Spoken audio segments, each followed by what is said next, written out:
Well, here we are on map 1A. This is mile 179.2. We'll be turning left on road 10-381. Bit of a climb right up here. But this is real typical of what you'll find markers in national forests and places. Sometimes they're marked, sometimes they're not, but when they are marked, they're pretty clear. So here's my left, going down that way. A lot of these roads have barriers. Sometimes they're locked, sometimes they're not. But it definitely kind of lowers the expectation of a drive-by rescue when you go around closed gates and you don't see any tire tracks. But that's the nature of Tour Divide.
Well, here we are on the climb up to Richmond Peak.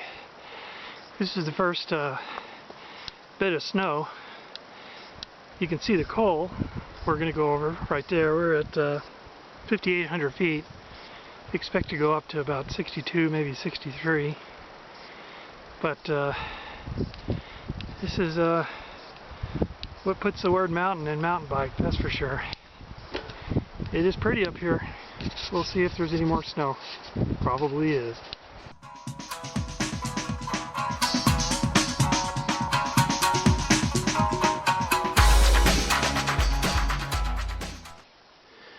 Well, here we are on the backside of Richmond Peak. It was quite a slushy climb.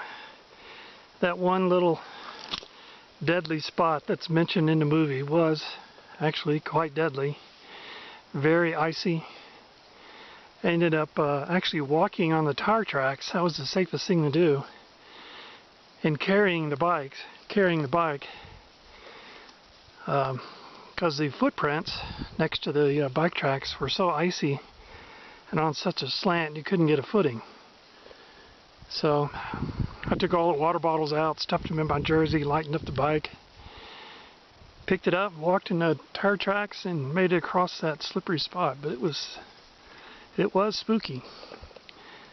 So that's the valley we're probably heading down, and just the trail with a little bit of an obstacle.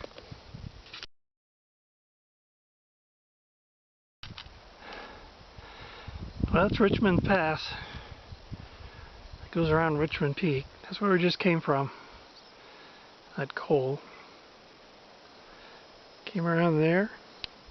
Pop out here, going around the canyon, and eventually on down. Oh, the latest obstacle.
Well, here I am, about 5.5 hours out of Helena, at 7,200 feet.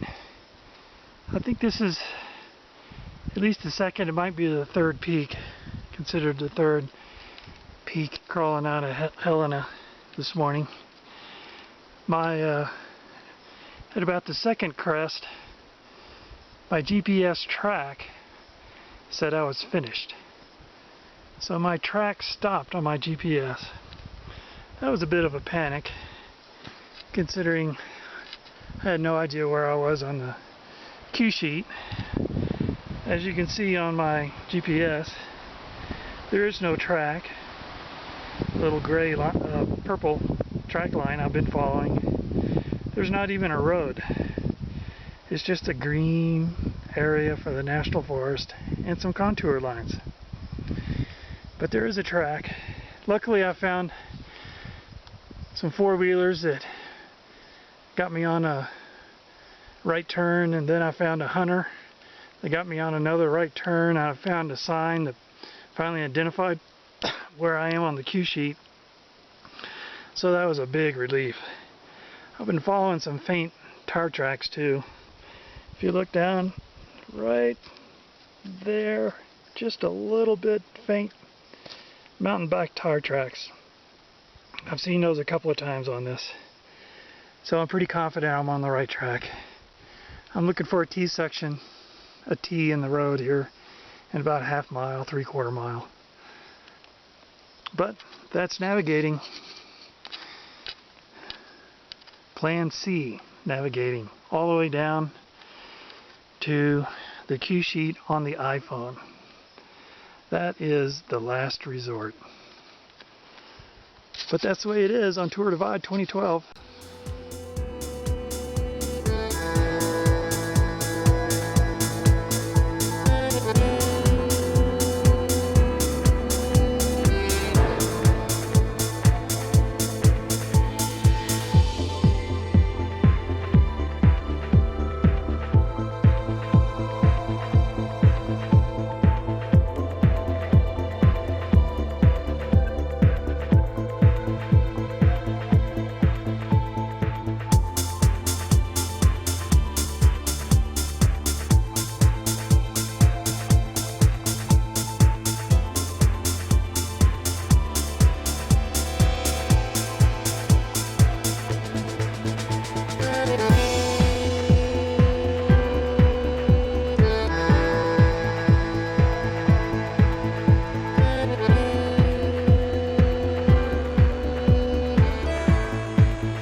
Alright, well there's a beautiful valley below.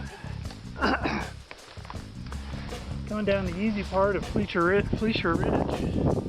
Here's where I've been coming down. We've lost sight of our starting point.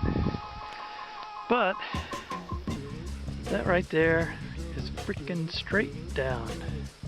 Unbelievable. That if you were to walk up that, you'd be walking on your tiptoes. You'd probably be leaning over and could touch the ground in front of you with your hand. That's how steep it is. I know it's not going to show up in the movie, but I am definitely walking down that thing. Probably walking sideways too. Also, It's sleeting. It's been sleeting up here ever since I got up here. Oh well. Downward we go. Well, I made it down a notorious Fleischer Ridge. It was true to its reputation. Unbelievable. Both hands on the brake. Back tire sliding all the way down. You can see the track. If I hit the front brakes hard enough, the back end of the bike would actually lift up and try to go end over end. And what you see here in the picture is only probably a quarter of it. There's 3/4 of it on up over the horizon. That was scary. That is one steep hill. It could be rideable with the right tires. Drop the seat way down, lean way back, put the seat on your chest. It might be rideable, but not in a bike packing configuration. At least not with my bike. Not with my old body.